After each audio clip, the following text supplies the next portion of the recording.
আমারে উনি তো বলতে পারতো ঠিক আছে তুমি ভুল রঙে আসছো, তুমি গাড়িটা ঘুরে আবার এইদিকে যাও। উনি বলতে পারতো, উনি আমার 3000 টাকার মামলাটা দিয়ে দিল। আচ্ছা মামলা দিয়েছে ঠিক আছে, একটু কম টাকার ভিতরে এই ভুলের কারণে কি 3000 টাকার মামলা হয়? আপনাদের কাছে আমার প্রশ্ন থাকলো, চড়া হয়েছে কি কারণে? চড়া হইতাম না, উনি আমার রিকোয়েস্ট করার পরেও মামলা দিয়েছে। এই যে আমার আপাও রিকোয়েস্ট করছে, তারপরে 3000 টাকার মামলাটাই যে দেন আপনারা দেন, এটা জাতির কাছে তুলে ধরেন যে পুলিশি মানুষরা কিভাবে অনস্থ করে।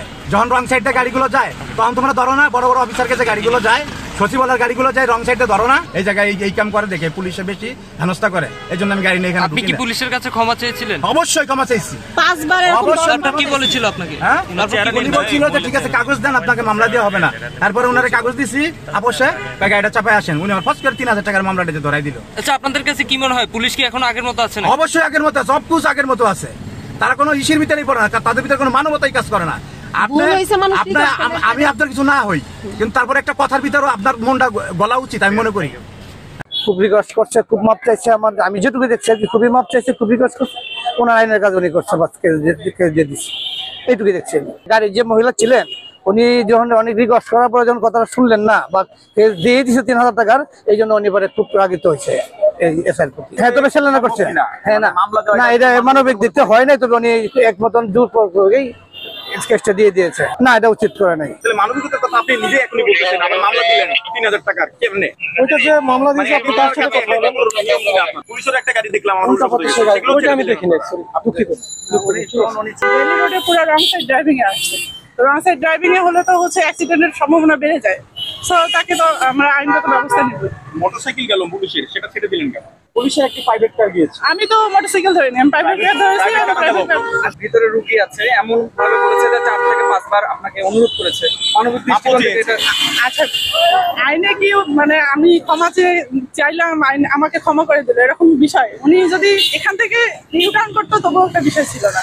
যেমন আপনি যেটা বললেন যে পুলিশের প্রাইভেট কার এখানে গাড়ি ছিল, জাস্ট ইউটার্ন করে গেল, আমাকে বলে গেল যে আমি এখান থেকে ইউটার্ন করলে কি সেটা অন্যায়ের মধ্যে পড়ে না? সেটা অন্যায়ের মধ্যে পড়ে, কিন্তু দেখেন আপনি কেন এখানেই গাড়িটা আছে, এখানে শুধুমাত্র 30 সেকেন্ড তাকে ইউটার্ন করার জন্য যদি আমি 2 কিলো ঘুরে আসতে বলি, এটা কি ঠিক হবে? কিন্তু উনি আসছে শান্তিনগর থেকে, শান্তিনগর থেকে পুরো রং সাইডে আসছে 1 কিলো রাস্তা, তো এটা কি ঠিক বলেন আপনি? আসলে আপু বিষয়টা কি এরকম যে যারা প্রভাবশালী তাদের গাড়ি পুলিশ ছেড়ে দেবে, যারা নিরীহ অবশ্যই না। আপনারা যখন রাস্তায় হচ্ছে আপনারা ভিডিও করতেছেন দেখতেছেন তখন খেয়াল করে দেখবেন যে প্রভাবশালী বলে কাউকে ছেড়ে দেওয়া।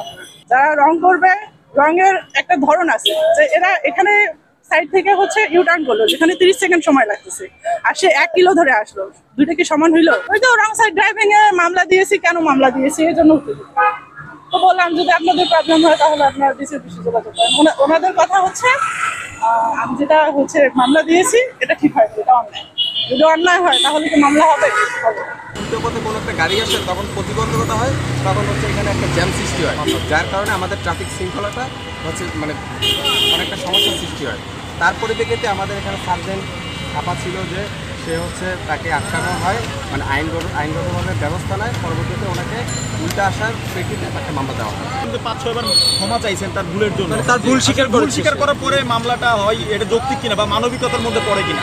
উনি ওনার দিক থেকে আইনগতভাবে দিক থেকে উনি মামলা দিয়েছে। এখন উনি ওনার কথা বলছে যে আমার ভুল হয়ে গেছে, দিয়ে না উনি বলছে, রিকোয়েস্ট করছে, কিন্তু আমাদের সার্জেন্ট যে ছিল সে ওনার আইনগতভাবে উনি ব্যবস্থা নিয়েছে।